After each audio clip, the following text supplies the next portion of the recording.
People don't make big changes or shifts in their life unless the pain is great enough or the opportunity is great enough. It's all personal. It's all my internal subconscious limiting beliefs and my stories I had made up about how the world works. Life happens at or outside your comfort zone. So let's jump off the cliff, dive into the deep end of the pool, start swimming, and let's see how it goes. Why not? The more I lean into those things, the more calm my nervous system becomes, and my capacity for life and higher levels of fulfillment and joy start to creep in. What were the limiting beliefs then that came out of those? I think the earliest one was... Welcome to The Edge of Possible, the podcast dedicated to helping you achieve extraordinary things. I'm your host, Cameron Atlas, and together, let's unlock your edge. At some point in our lives, I think most of us have experienced a version of that internal whisper. You know, the one that says, someday I'll change careers. Someday I'll get in great shape. Someday I'll finally go after the dream that I have and build the life that I really want. Far too often, though, that someday turns into weeks, months, years, even decades. That is exactly where today's guest, Matt Brower, found himself. He spent 25 years in the high-stakes world of commercial real estate, running a successful firm and hitting record years. But then he made a radical decision. He sold everything and left the safety of what he knew, moving to a beach town in Panama to build a luxury community focused on conscious living. In our conversation, we're not just talking about real estate. We are digging deep into the internal architecture required to make a bold leap like that. We walk through how to identify the hidden subconscious beliefs that are quietly running your life, how to set healthy boundaries without guilt, and the specific steps you can take right now to move from a default life to a life by design. It's time to stop waiting for someday. That's coming right up here on The Edge of Possible. Matt, on paper, you were living as, I think many of us would see it as the American dream. You're running a successful company, had a great team, hitting record years, and then you decide to completely uproot your life and move to a beach town in Panama. Why? Great question. I'm still questioning that. No, just kidding. For years, I have been saying to myself, and I'm talking 25, 30 years, for some reason, I had always said, I'm going to live on a beach outside of the United States someday. And that was always in the background. And in the meantime, I was just creating a life in the United States because that's where I grew up and all that. And I would say the quickest answer to that question is that the internal work, that the deeper levels of learning that I attained of myself, the deeper I knew myself and was able to get connected to my core authenticity and, you know, this knowing that I have myself in any situation, no matter what, I can count on myself. And then the deeper I went into that process, the more I moved from living at what I would call a default life, a life that, you know, we just learn to do, and this is what we're supposed to do. And this is, you know, go get a job, go find a girl, go, get the house, yada, yada, yada. The more I moved from that to living a purely created life from a grounded place of knowing deeply that no matter what, I have myself and I can count on myself for anything, I was able to shift into deeper knowing of like, oh my God, I'm going to go create exactly the life that I want in exactly the place that I want. And we'll just see how it goes. Like, just let's jump off the cliff, dive into the deep end of the pool, start swimming, and let's see how it goes. Why not? You know? Nice. Well, let's unpack that then. So you mentioned first up, 25 years ago, you knew this. How did that start in terms of you knowing or believing that you were going to live somewhere else? Honestly, I don't remember that. I just, I've always been drawn to the ocean, and I came from Colorado. I was born in Illinois. I grew up in Arizona, went to college at Arizona State. Right after I graduated college, I moved to Colorado and spent 23 years in Colorado. And I'm just a very big outdoors person, very active, as you know, and climbed many, many of the 14,000 foot mountains there. Love the mountains. And for some reason, I just love the beach more. And I have done a lot of traveling all over the world. How many countries have you been to now? Ooh, gosh, I should know this number. I have no idea. Probably not a ton, but maybe like Yeah. 15 or 20. Yeah, nice. Yeah. I have a friend that's traveled to every single country in the world. Like, Wow, just wild. Like, what a dream, right? that is wild. Yeah. But I just have this traveling international bug. And I personally think that international travel is literally the best education that you can attain for yourself. And I encourage it all the time for everyone, and this is just like a bug that I've always had. I love experiencing other cultures and meeting people living a different lifestyle and the life that I do. And so I just, a long time ago, I just said, that's kind of the life that I see for myself in my future. Just, chilling in a beach town, creating cool things for the world, but also chilling. And in this international town. And somehow 5 years ago, I came down here with a group of friends for New Year's Eve because there was a music festival happening here in the town I live in now. And by day 3, I was like, oh my God, this community, this place, the energy here, the beaches, I think I found my home. And it's almost like Panama, which was never on my list, by the way. I had traveled to Portugal to look for real estate in 2019. I was planning to travel to southern Spain to look for little beach towns in the southern Spain to look at, if I vibed with towns there. And I took a hard right turn because I got invited to this New Year's Eve festival. And by day 3, I'm like, I'm home. And then I went back to Denver, sold all my stuff, packed up, and I think 6 months later, when my lease was up there, moved down here. So Wow. So talk to us about what you built in the US before moving down. And was there fulfillment during that time? So when I was 22 years old, I graduated college in Arizona, at Arizona State.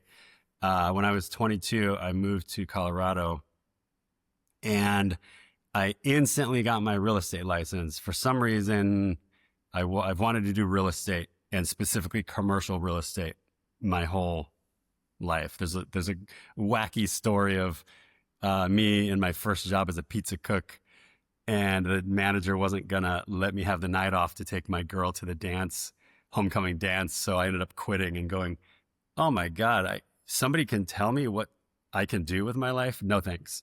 So for some reason, 16-year-old Matt decided that he's gonna do. I was like, who's the guy at a construction site that's wearing the suit? What's that job? Because my dad was in construction, so I kind of got exposed to it like that. And I was like, I kind of like the idea of a suit, and I want to make money, and like, what is all that? So somehow I arrived at commercial real estate broker. So then every decision I made from that point, since I was 16, was for the purpose of becoming a commercial real estate broker. And even when I became one, I then said, I'm going to sit in the corner office of a commercial real estate brokerage company someday, meaning the owner or the managing broker or whatever.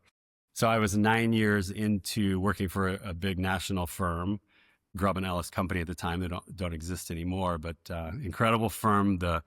The education I got, the training I got was out of this world. And 9 years into it, I was like, man, I am very good at what I do. I work more hours than anyone in this office, and I'm so fired up. Why don't I have more money in the bank? And I did okay. I had worked my way to be the top 10 in the office. I think it was in 2010 or 11. But I'm like, I have 6 figures in the bank. How do I get 7+ figures in the bank? How does this happen? So I went and signed up for this leadership training course that I found out about years prior during a sales training with this company I was at. Never ended up signing up, but 7 years later, I'm now at this place in my mind of like, okay, there's a block I have. How do I break through these blocks that I have for like massive success? And at that time, it meant money in the bank. success. And I signed up for this leadership course, and it blasted open my mind, and I could see the outside of the bubble I was living inside of. Like, oh my God, this is what I've been. Yeah, go ahead. What were some of the blocks? So I went into this for business purposes, and the result, or what I discovered, was it's all personal. It's all my internal subconscious limiting beliefs and my stories I had made up about how the world works and what reality is, and how the rules that I had created for myself and then interacted with life living through those filters. And I just got a glimpse of the filters. One of the beliefs was, oh, I don't come from money. I come from a lower middle class family. So I have to try harder and work harder. Money's difficult. Success is a grind, and you have to be tenacious and work your ass off, right? What's another one? I have to be nice. I can't hurt anyone. Everyone's heard of like the persona nice guy, which is really great to be a nice person. And it can be very limiting, right?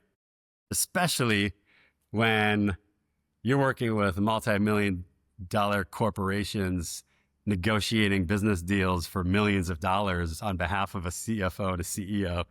I have so many cool stories of, after having had these breakthroughs for myself, some of the interactions that I've had on behalf of my clients, just from a very grounding, place of power and operating with complete clarity.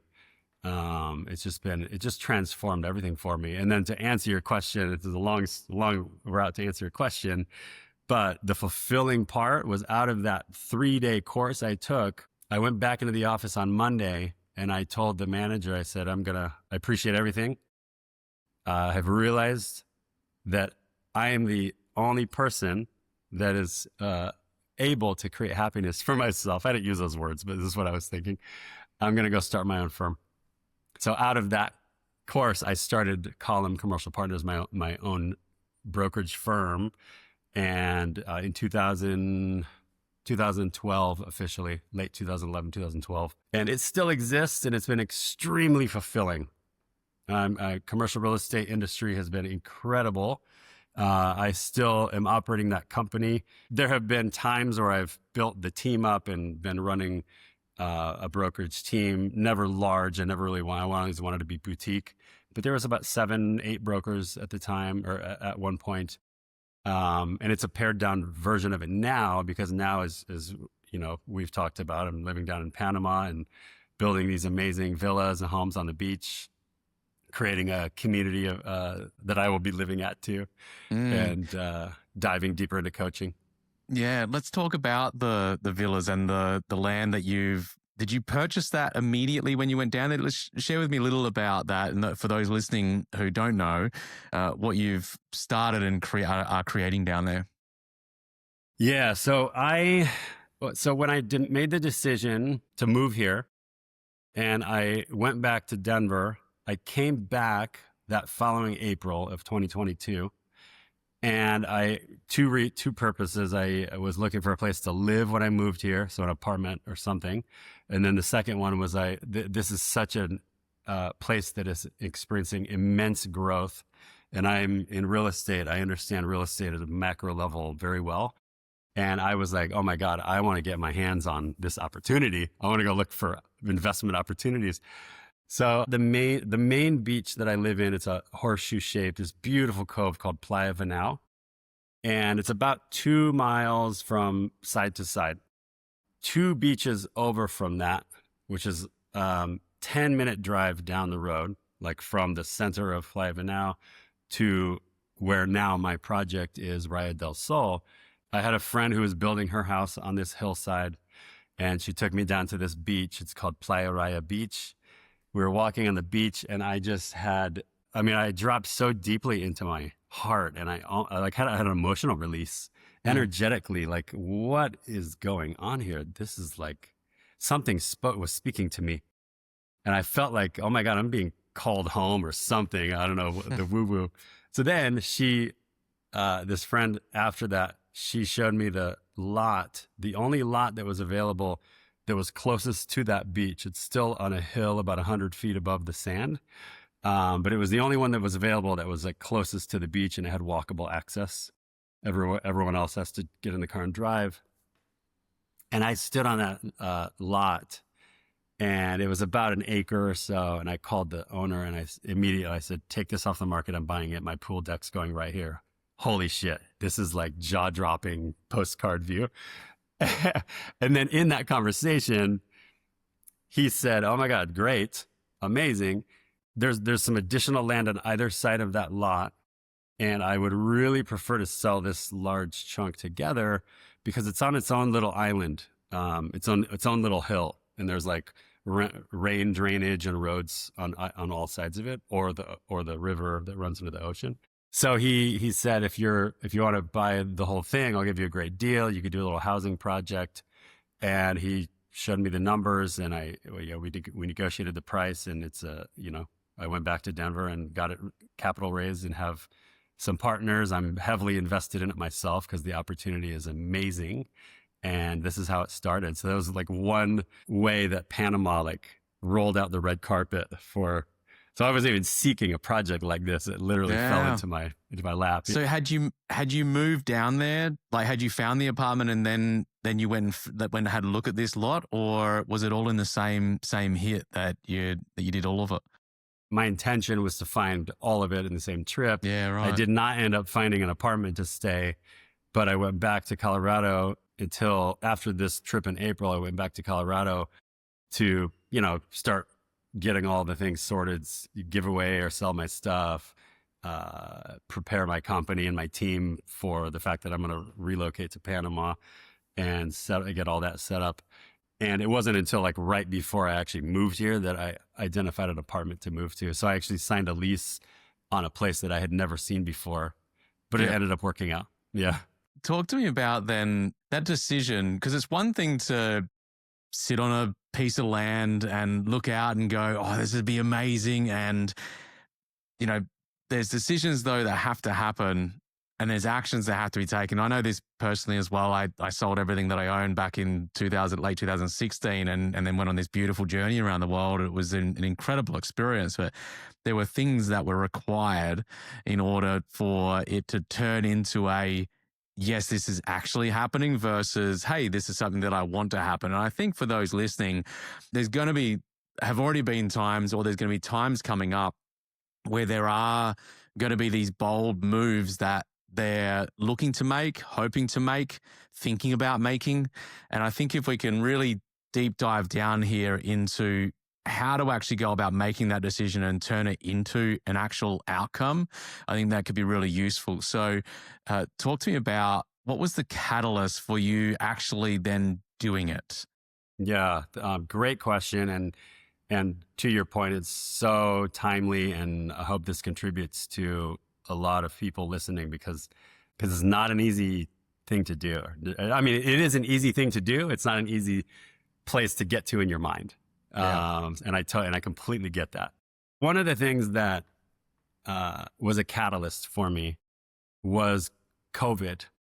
And as COVID, was disruptive for everyone, it actually had a lot of positives too, because it actually showed me, and I'm sure others, like, oh my gosh, we can do like so much of our jobs and run so many of our companies in a very different way, taking on this remote workforce. And I'm in commercial real estate. Most of my career, I had been representing office tenants and office landlords, leasing space, selling buildings, and industrial warehouses as well. But it showed me how simple business can be done remotely. And whether I'm sitting in Denver in my apartment by the train station there, or I'm on the beach in Panama, or I'm going to be able to sit on my patio in the sun and take calls, it's all the same, right? So that was the first thing that I was like, oh my God, I can actually do this now versus wait another 10 years when I feel like I'm ready then. Setting the goal of okay, I'm going to do so that I can then, create that, it made like that was a catalyst for shifting that in my mind. Like I can actually do this now, right? It's an interesting one because ideally we don't wait around for another COVID to happen to have a realization for for someone listening to this and they go, Yeah. oh yeah, it's going to take for a massive moment to occur. I think what's really important to articulate here is you were thrown into, as we all were, thrown into a new situation that led to a number of different things. It led to seeing how we operate. It led to seeing how we can operate. It led to so many different pieces. And when we're exposed to new environments, when we're exposed to new circumstances, when we're exposed to new things, it can, if we're listening and we're tuning into that to go, okay, I could do this in this way, and that would enable me to get the outcome now, as you mentioned, versus it being in 10 years. Did you intend on it being 10 years' time? Was that what your horizon was? It was thinking, all right, maybe in about 10 years, or what was the original timeline? I had no clear timeline. I just had a vision and I knew it was going to happen.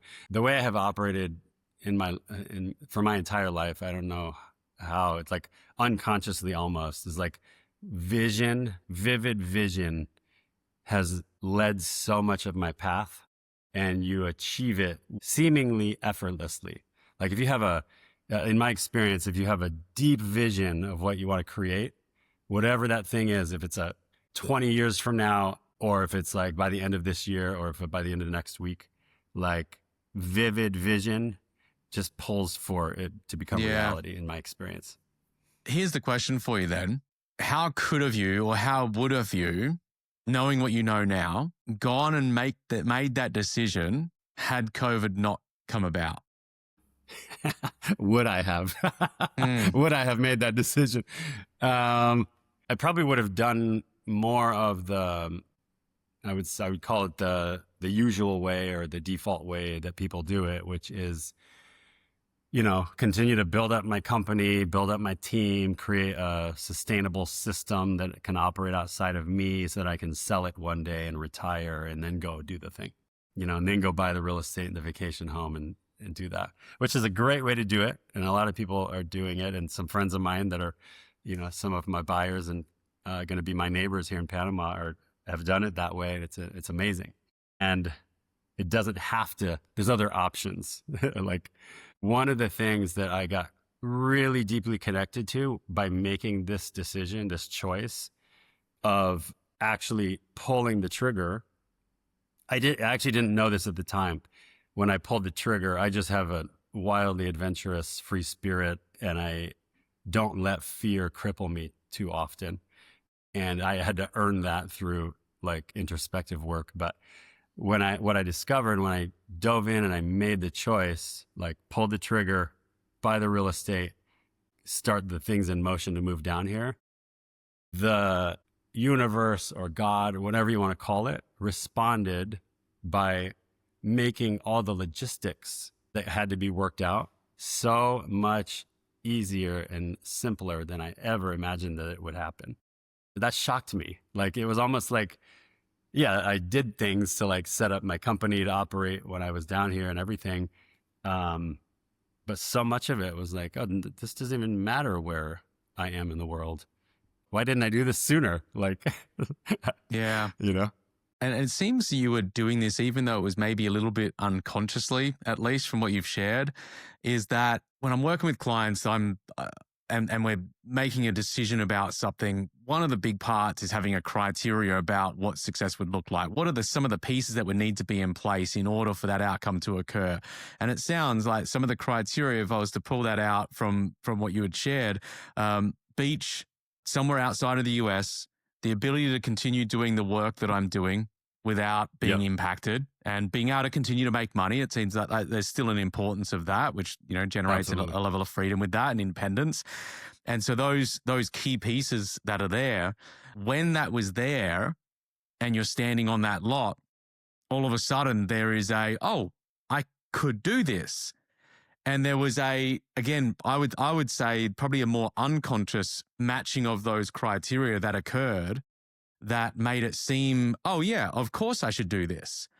that had been mapped out because of those key things that were there. And would that be fair? Absolutely. You hit the nail on the head. Absolutely. Yeah. And that also goes into what I know of myself is I am, if any of your listeners are familiar with like EOS operating system or scaling up, like the business operating system, I'm sure a lot of your clients are deeply aware of this. There are different roles people play in a team, and if you can fill all of those roles with the right people that are amazing and enjoy those roles, that's the ultimate goal. I am very much a visionary role, and the detail of creating a list like that, it's just like I would have to have somebody on my team walking me through that conversation because I can see everything. What I did was I saw the massive opportunity that exists here. I experienced the magic of the community here and how this place was growing and the beauty and the biodiversity of the nature here and the amazing country of Panama and the people, the Panamanian people. Like, I've never experienced a place like this. I didn't know it existed. And again, I've seen a lot of the world. This place blows my mind every day. That's where I led from, made the decision. And then I'm like, okay, everything else is going to get worked out. I either need to just trust or go find the people that can help me get it worked out. Yeah. Those of you who are listening, who are, again, thinking of making a decision, and it's important to know that not everything has to be worked out. Not everything will be worked out. If you're waiting around for that, and you're just going to be waiting around forever. It seems, again, that maybe you were waiting previously, pre-COVID, before the piece almost hit you in the face. Yeah. That it was almost waiting around for the right time. Yeah. I was. Yeah. Yeah. And then I was doing that. Yeah. Yeah. And that beautiful transition. Sometimes there does need to be a shakeup in our lives. Sometimes there, and whatever that is. And the more that we can get clearer about what it is that we're wanting, where we're going, why we're going there, and then knowing what could enable us to get there, it can enable us to make the decisions before maybe something needs to blow up in our face, is probably what I'm getting at there. Yeah. There's, I always say, this is not true all the time, but I think for most of us, people don't make big changes or shifts in their life unless the pain is great enough or the opportunity is great enough. Those two catalysts. Yeah. I would say this the only reason somebody changes, right, is there has to be either enough pain or enough opportunity or enough pleasure associated with something. Otherwise, it wouldn't make sense to move. That's true. Yeah. Okay. Everyone. Yeah. Not most. Those are the only two options. Thank you for validating me. Totally, it is. You're spot on because it's otherwise, like, why would you move? If something's going to be more painful, and to go and do something, then and there's nothing in the long term that's going to lead to something better, then you might as well stick where you are. Yeah. Well, the thing that's about that I see a lot of people doing is seemingly to me is living a comfortable, safe life. That's different than thriving and living a fulfilled, joyful life. What is the danger of that? No real danger. I would say it falls in the world of you don't know what you don't know. It's like the levels of joy and freedom I have been able to touch and achieve and operate from in my life now, having just dived in the deep end and pulled the trigger on this, is like, wow. Like, there's people that now have been down here 3.5 years. There are people that have been living here for 10, 15 years. Every single day, like, you hear people and you say yourself, you watch the sunset on the beach and you're like, how did I create this for myself? This is unbelievable. Like, wow. So then someone who is experiencing a level of comfort, a safe life, if you will, a life that is okay, in whichever area, it seems to be coasting along pretty well. What are your suggested moves, steps that they could take that would enable them to maybe experience more of the promised land, if you will? Yeah. So everyone's on their own journey. I want to preface by saying that everyone's on their own journey and living their own beautiful life and getting present to gratitude for whatever it is that you have is like the one of the most important vibrations to stand in all the time, right? I have said for years, life happens at or outside your comfort zone. And recognizing that this is like just how in my blood, how I operate in the world. I'm always like, living on the edge and just taking chances. And it's just how I live. And I know everyone's not like that, but those times that I am doing something, making a decision, having an adventurous experience where my nervous system is being stretched a little by being a little outside my comfort zone, the more I lean into those things, the more calm my nervous system becomes, and my capacity for life and living and higher levels of fulfillment and joy start to creep in. And I guess that's why I say the opportunity is greater. It's not, to me, it's not in the world of danger because people are living beautiful lives, Right.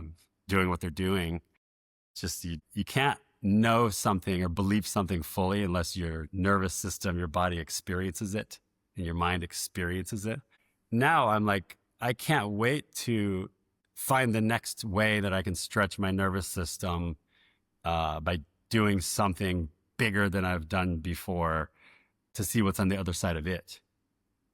So if someone's struggling to lean into that version of themselves, then what's your recommendations for that? How do you go about leaning into more of that? One of probably the biggest and most important ways is to have another person offer reflection. And this is, I'm now getting into like, we don't know what our own blind spots are, our own subconscious limiting beliefs that keep us blocked from taking certain actions or having certain fears or having certain reactions to certain things in our lives that keep us exactly the way we are because it's safe for our nervous system. Working with a coach or, something like that, joining a leadership training course, something that 3-day course I took in April 2011 to this day was the most impactful thing I have ever done in my entire life. And I then took that and I've spent most of my energy understanding myself at deeper and deeper levels ever since that, because I've gotten connected to how yummy it is, like the opportunity and the results of understanding yourself at the depths of your soul. Oh my God. To me, it's actually the only thing that matters. Everything else I'm doing is to be of service and because it's fun for me. What I spend most of my energy on is getting to know myself deeper. Yeah. If someone doesn't then have that level of understanding, like from an unconscious limiting belief standpoint, subconscious beliefs, is there any other ways that they can just start leaning into that? Like, what are some small steps that they could take? So one of the things, I have this workshop that I've done, that I've offered digitally and at retreats, called Unwind Your Mind. And it's the process of identifying when there's a subconscious limiting belief at play. And then it goes deeper into explaining how to identify when it got created and what to do to release it. But the very first part of that is when you can start to identify when there's a subconscious limiting belief at play. Look at, sit down, get out a piece of paper, think about any triggers that you have.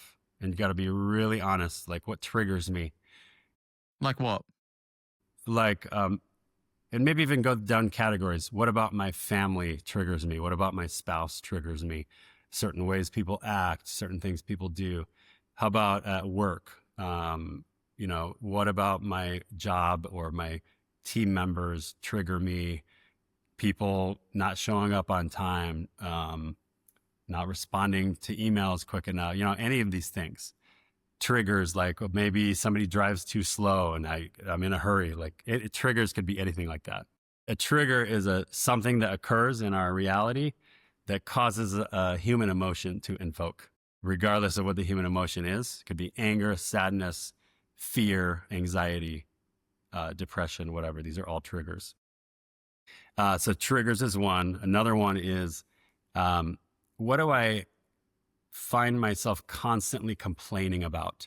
So for me, one of those things was when my neighbors, I used to live in Denver, when my neighbors would let their dog just bark all night, or let their tree grow over my fence, or like just dumb stuff that does not matter. I laugh about it now, but I used to get so angry. And I used to complain about it all the time to my then wife, and complaining about my manager, whatever manager I had at whatever job. So I had clearly had like a issue with authority. So I'd make up stories about how I'm a victim of whatever manager was there. So just constant complaints. That's Right. another sign that there's a subconscious limiting belief at play. And then another one is, and this one's a little bit more difficult to identify, but any pattern behavior that you can think of for yourself. Well, one of mine earliest, the earliest that I really started identifying was, I have never been single. Ever since I started dating girls, I was in relationship after relationship after relationship. Never allowed myself to be single, even for a month. I would just go from one relationship to another. And then I was married for many years. I was in a 15-year relationship. And after I got divorced, I told myself, I had recognized that pattern. I said, I'm going to force myself to be single for at least 1 year so that I can really learn. It's going to be triggering for my ego because it's not the norm for me. But I feel like there's growth available, and I want to learn the depths of myself in this category. So that's an example of pattern behavior. What were the limiting beliefs then? Or what are some examples of limiting beliefs then that came out of those? Some limiting beliefs, it would be a much longer answer to try to tie these together with the examples I've given. But some of the limiting beliefs that I have identified through my journey, and I have gotten clear on when these limiting beliefs got implanted into my mind, when I implanted them into my mind, which one of them, I think the earliest one was, I have to be nice. I cannot hurt anyone ever. Where did that come from? It came from a story when I was like 2 or 3 years old. I found a staple on the ground, and for some reason at that time, the kitchen at our house had carpeting. And, I'm a little tiny kid. I'm watching cartoons, and the fun game of setting a booby trap came to my mind, probably from like Tom and Jerry or something. So I go, and this staple was like it was open. So it was like this. So I go in front of the refrigerator and I stick the staple down and up. So it's like sticking up and you can't really see it through the carpeting. And then I go play. An hour later, I hear a scream from my mom coming from the kitchen. And then I go and see, and then I remembered the staple. Oh my God. So then I go and run and see, and my dad had taken her to the bathroom in their bedroom. She was sitting on the toilet crying, and he was pulling out the staple out of her foot, and it was bleeding. And in that moment, I said to myself, oh my God, I hurt mom. I did something wrong. I can never hurt anyone ever again. I have to be nice. And what that ended up doing was, nice guy Matt was born in that moment. And it made me productive in the world because, man, I have a lot of friends. I connect with people very easily. I love a lot of people. A lot of people love me, right? And because it was created out of this, traumatic experience when I was like 2 or 3, it's limiting because I have no choice but to be that way. This was crazy about beliefs, isn't it? From usually they form, the work I've done with clients for the last 15 years now, almost every single time we're getting back to childhood, and there's some kind of limit that's limiting pattern of behavior that's played out there. And Yeah. the thing with that is that it starts in a single moment, and it can be such a small moment or it can be a big moment, but it usually comes from a single moment that occurred that leads to believe that I have to be a certain way in a certain situation. And then that tends to expand out and generalize out into I have to be that in every situation. And that's when it starts to be expanded out into every situation, that's where it can rear its ugly head at inappropriate times would be a nice way of putting it, I think. You know? Yeah, that's a great way to put it. Because there's times where being nice is a good thing, right? And for majority of the time, that nice Matt is rock solid. And then there is, I'm sure, other times when it's important to have boundaries in place. It's important to hold other people to a higher standard, to hold people to account, to stand up for yourself or stick up for that, and to say no in certain cases, right? How did you then go about, once you became aware of the belief, because that's a huge component of it, is we become aware as to where it came from in the first place. How did you go about shifting it so you didn't have that as a default in every single situation going forward? I went and I brought it up with my mom, and I said, and this is the piece that it could seem like it's so frivolous and meaningless. Like, oh my God, why even bring that up? It's a stupid little story that. But the reason is you don't know if she remembers that. You don't know if there's any, hurt feelings, and this is like true for every situation that any one of us can think about, that, you have a vivid memory of something like this, regardless of what the storyline is. The discovery of it and how it's been running as a default way of being, the knowing it is great, but the releasing of it starts, the most powerful way is to go and actually like bring it back up, take it out under the rug, like get it complete. And so I went and talked to my mom, and I said, Mom, do you remember?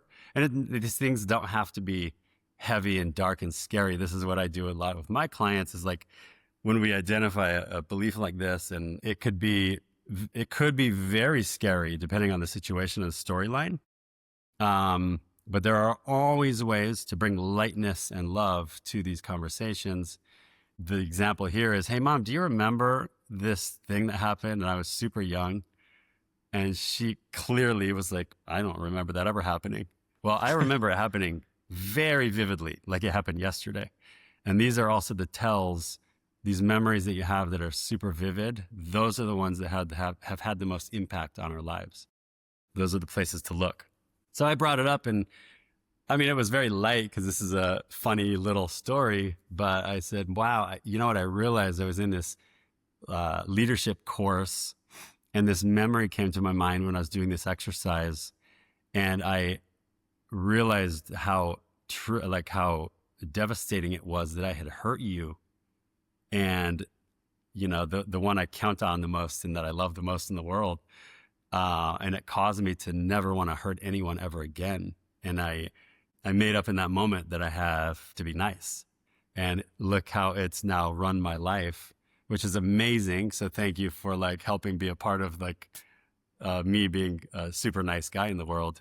And I've gotten clear on how it could be limiting too. So just bringing it up, getting it complete through a conversation, and as minimal as that seems like it could be, what I was doing in that conversation was practicing being in communication with her and creating a container in conversation where I'm bringing love, lightness, completion, making sure everyone's heard, and and then this is the path that I have really transformed my life, that has caused me to be able to make decisions like operate with very little, or not let fear cripple me in decision making, clearing out and unwinding my mind around like so many more examples of things like that, and getting in communication,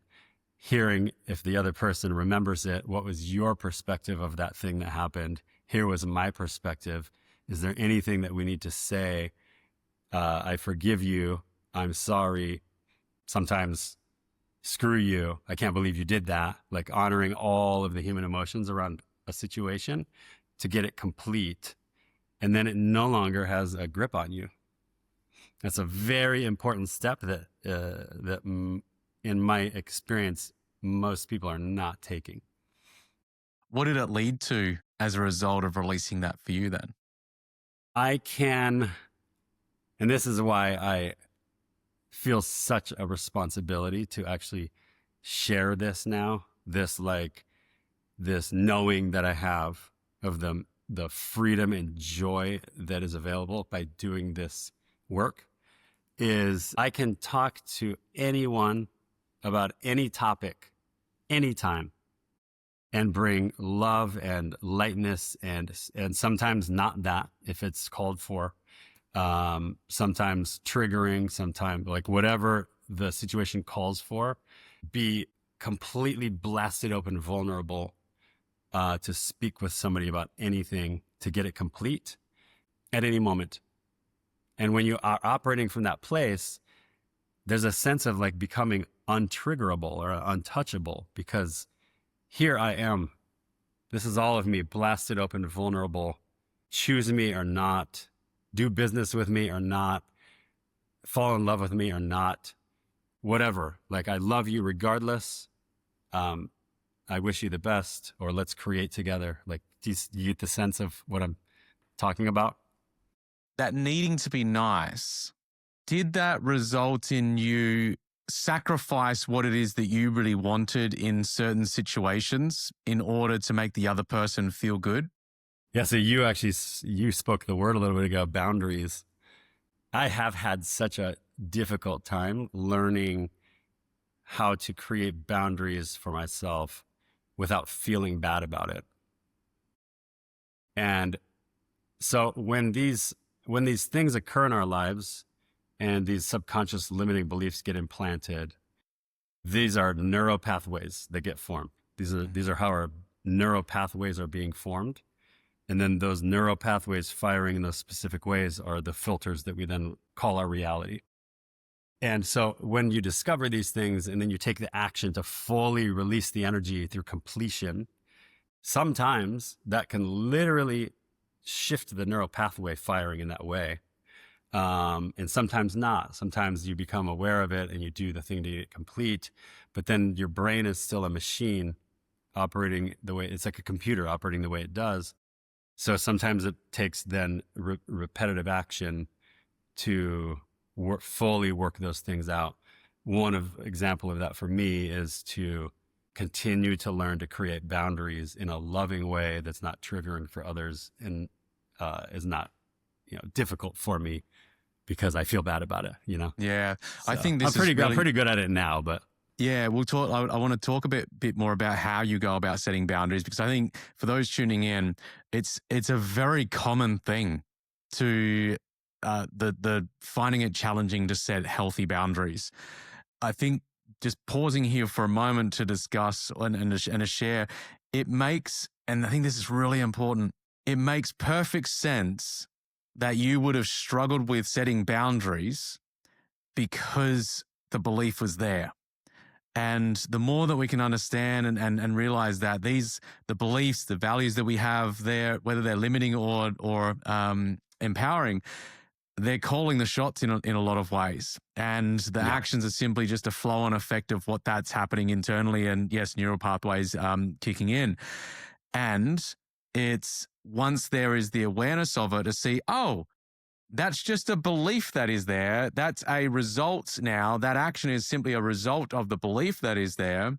And so if there's one, shifting of the belief, two, realizing that it was just a pattern of behavior, there's nothing wrong with you or anything like that. For those tuning in, there's nothing wrong with you. It's simply that there's patterns of behavior that are playing out that are either allowing you to get the results that you want or not. Yeah. And if it is, rock on. If it's not, you've got the opportunity and the responsibility to change that for yourself. So how do you go about setting healthy boundaries now? This is a topic that is quite insidious. Boundary setting happens in every area of life, right? So like has probably been the biggest struggle for me in a relationship because there's other limiting beliefs at play with regard to how I'm interacting with a female in a relationship, rescuer persona side of me that I have done a lot of work to heal fully, or to release fully, also was at play. So what's that exactly, rescuer? I know where it came from, but that's a time for another story. But like, a time for another conversation. But like wanting to be the rescuer, like I'm the man, I take care of the woman, just buying into the Cinderella story, the princess story, which so many of us grew up with, and what we're looking to achieve, because that's what we saw in the movies, which is beautiful, to each their own, and there are other options as well. Is that what would allow you to, quick question about that, is that something that would allow you to know that you're enough or know that you have value in the relationship? Great question. That would be a way to prove to myself that I'm enough, but never fulfilling that need to be enough. Because, does that make sense? Which would then result in the fulfillment of the limiting belief that I'm not. Exactly. Yeah. Good pattern. That's a good pattern. Good pattern. Yeah. Yeah. So it's like, oh my God, when you get a glimpse of these types of things, it's like, wow, like, yes, I've lived an amazing life. All of the things I have appreciated every part of my journey. Yeah. And when you see these types of things and what's on the other side, the possibilities available on the other side of having them not run the show and be the only option, it's like blasts open the possibilities. Like the reality is just so much bigger. Yeah. Yeah. It continues to grow over time as well, because you never arrive, right? I remember hearing years ago this, someone mentioned the moment you think you've arrived is the moment you're in for a very big fall. I love it so much because there's a humbleness to it, because you uncover certain parts about yourself, and then the next lot comes in, and there's the next round of challenges to work through. You never get rid of the problems. It's just simply about becoming the person you need to be to deal with the problems as they arise. Talk to me about the project now, and you've made the decision. You're down there. You're enjoying yourself. It's opened up so many opportunities to become an even greater version of yourself. Mm-hmm. What is the project exactly? How many villas are there? Let's talk about the project specifically, and then I've got a follow-up question. Yeah, thank you for the question. So what I ended up doing is buying 12 acres of land in total.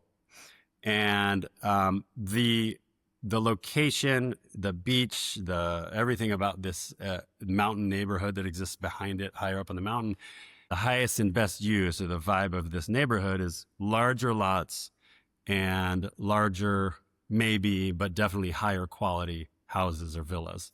So in this town, it's growing like crazy, and there's so many people from all over the world moving here, and there's a lot of housing development projects, communities being built around. A lot of them are, there's price ranges for everyone's budget down here, from small lots, small homes, because you're going to be here for a couple weeks a year, or you just want it as an Airbnb rental property, all the way up to my project, which is going to be some of the nicer, higher quality, higher priced homes in this area, because I believe this area is ready for this level of home, and this beach and this land is absolutely the spot for it. And so 11 villas, 12 acres, 11 villas, a 12th lot that I'm putting a greenhouse, food garden, and half of it will be an indoor greenhouse. And then the other half of that lot will be outdoor garden boxes. It'll be nicely designed and everything, so that it's not going to be large enough to like be completely sovereign from the food system. But like, let's say you're in town Let's say somebody wants to buy a home, one of my homes, and they want to spend 2 months out of the year down here while they're in town. They want to have a dinner party and they're going to cook Italian food. They're going to go get their fresh tomatoes off the plants and their fresh basil and the oregano and have that like super fresh farm to table experience. And then when they're not here, they're producing Airbnb revenue from that home. And both the food garden and the Airbnb business, my intention is that all of this will be fully managed by a team that I put together, 2 or 3 people, because it's not a large community I'm building. I'm basically building a community of people that like-minded, care deeply about, the environment, and we want to keep the monkeys and the animals climbing in the trees in our yards, and to not disrupt that part of it too much, while living very highly comfortable, high quality. I'm bringing a new standard of quality to this area, just because my experience in being in real estate for 25 years.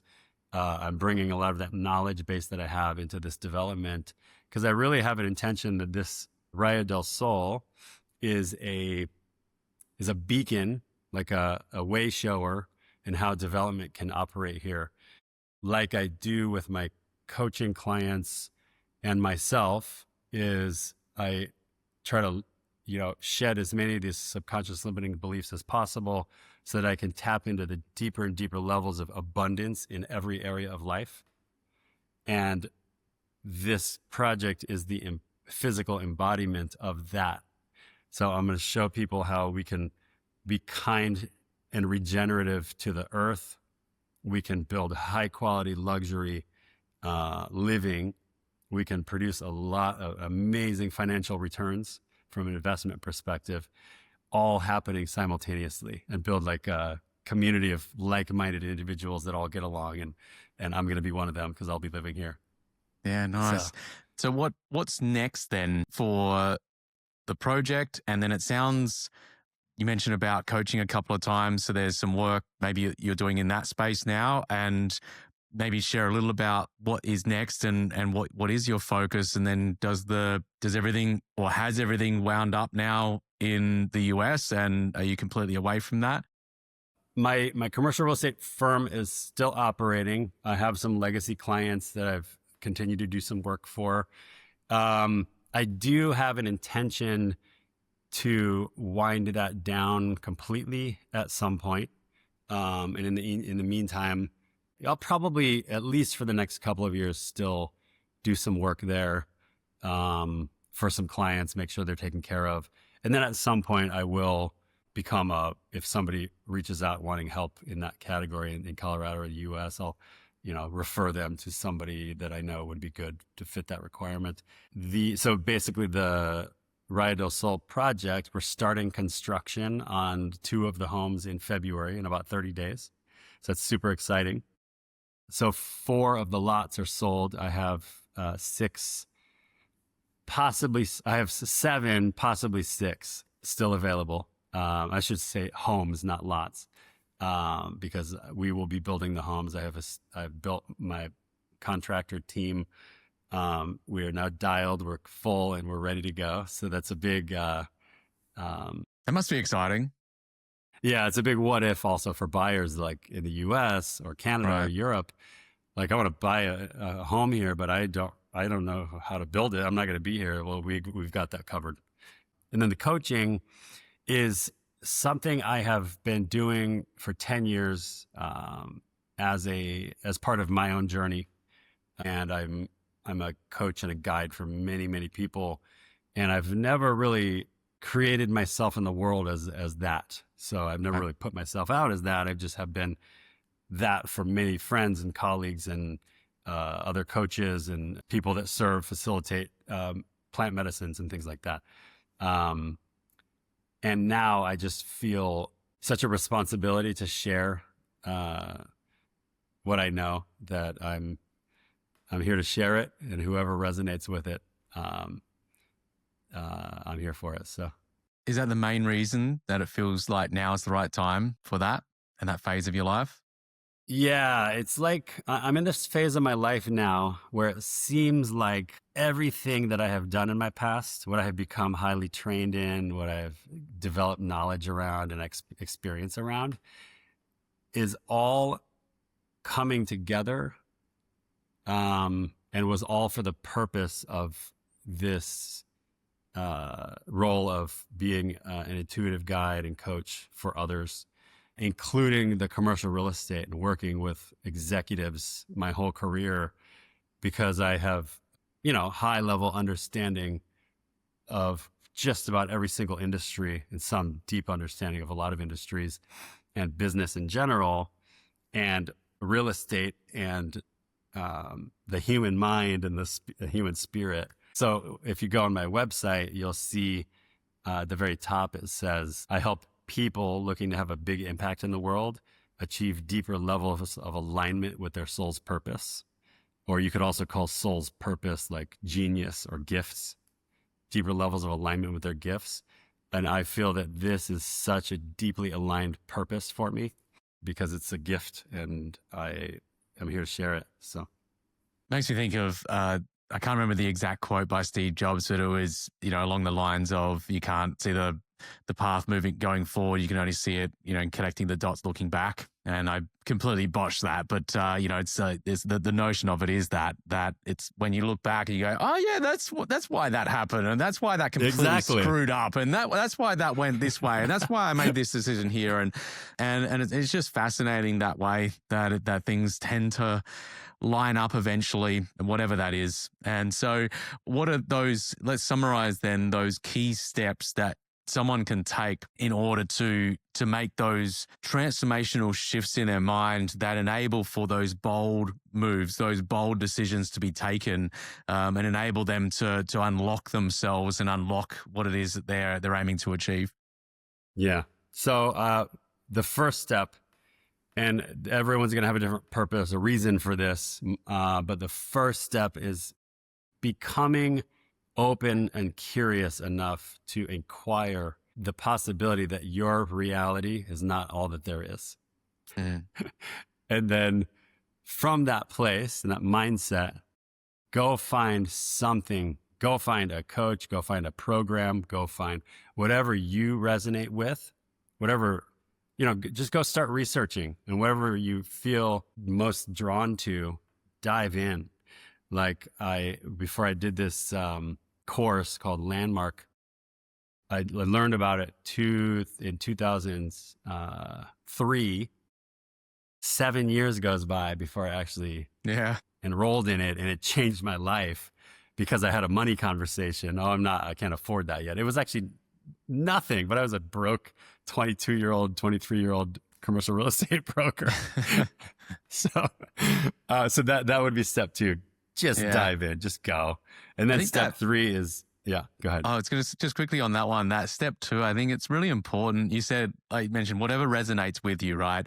For those of you listening. And one of the things that I'll often share with someone who's having a conversation, say, what you want to do is you want to find someone first and foremost who you believe and have conviction in that can take you where you want to go, first and foremost. Mm-hmm.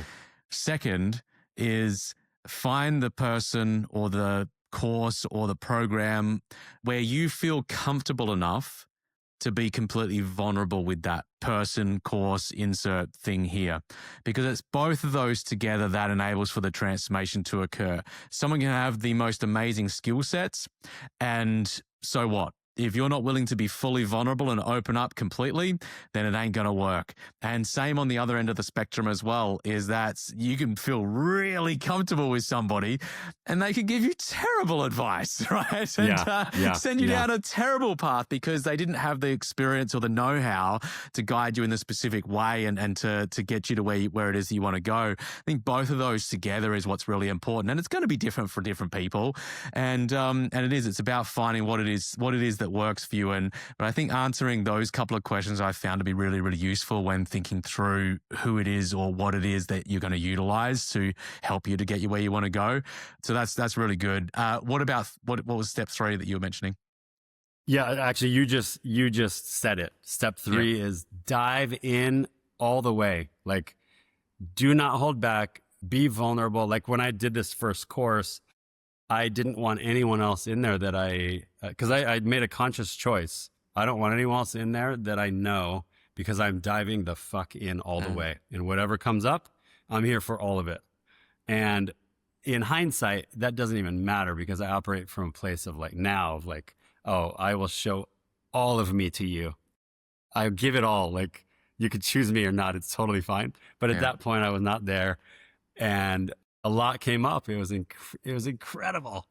Joy, tears, fear, like every emotion that a human can experience through conversation and through dialogue with the leader and everything. Like, oh my God, just dive in all the way. So you already said it. Yeah, nice. And that's the key steps? Yeah. I mean, there's, if you're talking like the methodology, the full methodology I use, if the 9, well, I guess, yeah, if the 9 stages of my coaching methodology are each a chapter, I would say those are like the first 3. That's the beginner.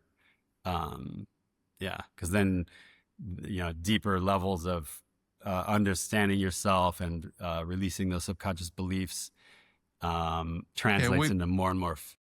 We spoke a bit about the subconscious beliefs. So let's land on that. If we were to summarize that into a few key steps, how does someone go about releasing those subconscious beliefs in a way that enables them to move forward with a new sense of self?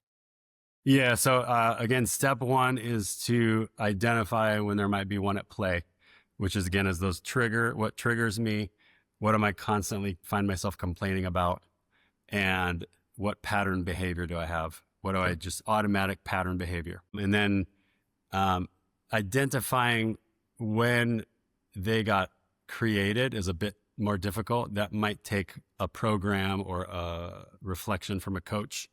But there, like I know, for instance, you have this deep, now we've had a lot of deep conversations over the years, and myself, and there's so many people that are trained in helping identify these things. And then the most important piece is get them complete. Get in communication with the other characters of the story that created the subconscious belief. Get it complete. This is, again, where you're hearing the other person's side of the story, communicating yours, saying the screw yous, the apologies, the forgiveness, all of that. Get it complete so that it no longer has a twisted pull on your mental space. What if you can't talk to that person because they're no longer here?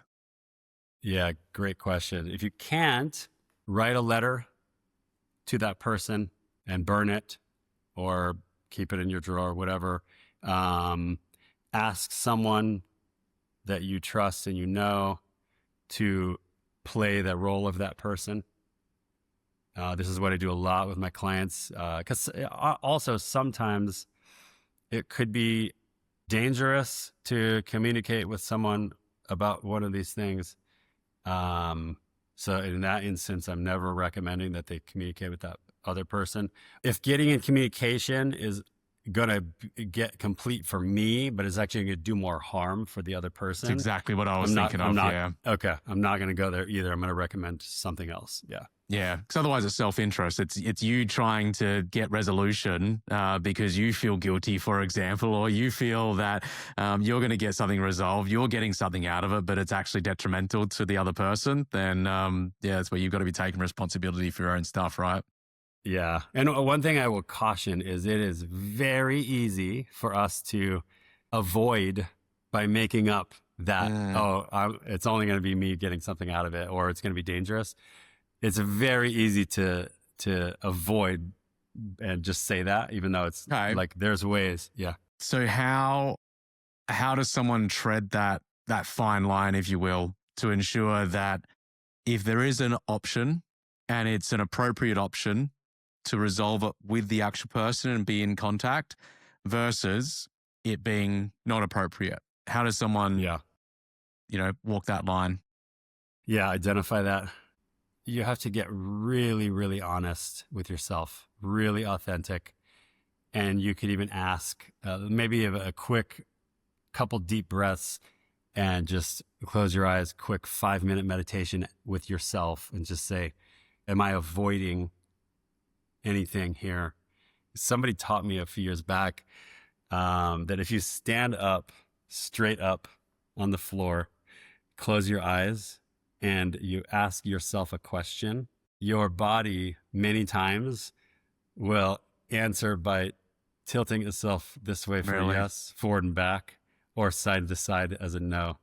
And that's a great way to it's kind of like using psychics. Sometimes they use pendulums. Yeah. Kind of like using yourself as a pendulum. And I've tested it, and it's amazing, actually. It's a cool experiment to do. The body knows some crazy stuff. It's pretty wild. I do wonder what will be understood from a scientific standpoint when it comes to that over the coming years. Of what's stored in the body, for example, what's stored in the cells. This is a very big part of my offerings. I'm deeply connected to the body through movement. The mind-body connection is so strong, and we have no clue yet the depth to which our minds are literally creating our physical body. And one of the things that I do, and I've done a lot of this over the last several years, is I call it a one-on-one intensive, where this is a 4 to 5 hour ceremonial type experience that either can be plant medicine partnered or not, depending on what the client or participant wants to experience. But it's a combination of physical body work to reprogram, reboot the nervous system. And what I'm also doing is telling people at the very beginning, I want you to pay attention to the thoughts that you're having and the visions that you're having through this whole experience. It all matters. And what I'm doing is during the physical body work, we're talking, and I'm offering reflection and asking questions and responding typically with deeper questions, because what's happening through that process is the people are getting connected to what story or emotion they're holding on to in that particular part of their body. We store all of these things in our physical body. And so one of the things I say a lot is everything that's happening with your physical body is connected to a story or emotion that you're holding on to. That's a blind spot most of the time. Wow. So once it moves into the conscious mind, now we know, and now we can take action to release it. And that's how to cause permanent health and transformation in the physical body. Hey, we have a rapid fire segment now on the show called Your Edge that goes through your values, your beliefs, your habits. What's your number one value and why? Wow. I have so many. I would say the biggest, the one I'm a biggest fan of is leave people bigger, including myself. And what I mean by that is, that doesn't mean be nice to people. It means have people, in the way I interact with them and myself, have them experience themselves as a bigger person than they currently experience themselves. So sometimes it could be holding somebody accountable to something they're not holding themselves accountable for. Sometimes it could be nice, Yeah. Yeah. So that's one that has been a common theme throughout all of my companies and things I've co-created with others. That's constantly what guides me. Yeah, nice. What about a belief that's shaped who you've become? And this could be a belief about yourself, could be a belief about others, could be a belief about the world. A belief that has really shaped who I have become and how I operate in the world. And quantum physics and neuroscience, mostly quantum physics, is really starting to prove this in deeper and deeper ways, is that everything is energy, including us, including the thought I'm having right now and the sound of my voice. Everything is energy. And it's not just different types of energy, it's the same type of energy. There's protons and neutrons compressed at different in different ways to create like our experience of a physical reality. And the knowing of that and the playing in that knowing has allowed me to create like such magic and joy and manifestation and creations. It's been amazing. What about a habit, ritual, or routine that you can't live without? So this could be a daily habit that you have, right out to an annual tradition or something like that that you experience each year. Every morning I try. I don't hit this 100%, but about 80% of the time, I get up in the morning, about 6 or 6:30. I turn the coffee on. I meditate for 10 to 20 minutes, just getting my thoughts just focus in. So that's when I'm really communicating with myself, like from a higher perspective. And it just contains my everything. And then I'm creating my day instead of reacting to it. And then by the time I'm done meditating, I grab my coffee. It's done being roasted. I walk to the beach and I let the water wash over my feet as I watch the sun rays. I'm like, how are these my mornings? This is ridiculous. That is my morning ritual. And it just kicks me off perfectly every day. It's a pretty cool morning ritual, my man. Hey, where can people go to find out more about either the Villa project or the work you're doing now as well? Yeah, my personal website is mattbrower.com. And the name of the project, the website for the project, the housing project is Raya Del Sol Panama.com. Nice. Well, good to see you, man. Thanks for being on the show. You too. And also, I'm on all the social media platforms and everything. There are probably links on both of those websites to find me in those places too. So awesome, man. Yeah, awesome. So We'll have everything that was mentioned in the show notes. That the link to both of those websites, your social handles as well, and that's at CameronAtlas.com/podcast. Again, thanks for being on the show, man. Really appreciate it. Cameron, awesome to connect with you again, and very much appreciate you having me. It's a pleasure, man. And for those listening, we've got some great new guests coming up. So make sure you hit that follow button, leave a comment. And until next time, go write the next line in your story. Thanks for tuning in, and we'll see you next time here on The Edge of Possible.